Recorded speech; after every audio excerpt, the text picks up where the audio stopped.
রাজশাহী বিশ্ববিদ্যালয় কেন্দ্রীয় ছাত্র সংসদ, রাকসু, হল সংসদ ও সিনেট ছাত্র প্রতিনিধি নির্বাচনে বিজয়ীদের শপথ গ্রহণ সম্পন্ন হয়েছে। বিকেল 4:30টায় বিশ্ববিদ্যালয়ের কাজী নজরুল ইসলাম মিলনায়তনে শপথ গ্রহণ শুরু হয়।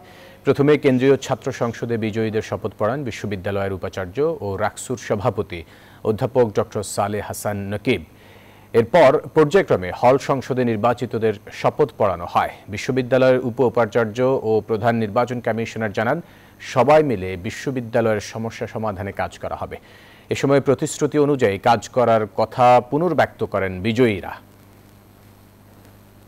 যারা নির্বাচিত হয়েছি 365 দিনের প্রতিটা দিন যদি আমরা নির্বাচনী ইশতেহার অনুযায়ী পরিপূর্ণভাবে কাজ করার চেষ্টা করি, তাহলে এই আয়োজনটা সম্পূর্ণ হবে এবং আমাদের সত্যিকারের পাওয়া রাজশাহী বিশ্ববিদ্যালয় ছাত্র সংসদ নির্বাচন থেকে আমরা পাবো ইনশাআল্লাহ। এই রাকসু ভবন এবং প্রশাসনিক ভবন দুইটা ডেফিনেশন আলাদা। রাকসু ভবনের এই চেয়ারগুলা প্রশাসনিক ভবনের ওই চেয়ারগুলোর থেকে জবাবদিহিতামূলক আচরণে আশা করবে।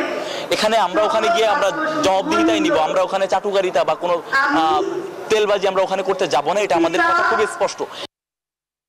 বান্ডেল থাকলে প্রতি সেনমানিতে টাকা বাঁচবে। বিকাশ সেনমানি বান্ডেল কিনে জিতুন প্রতি লেনদেনে।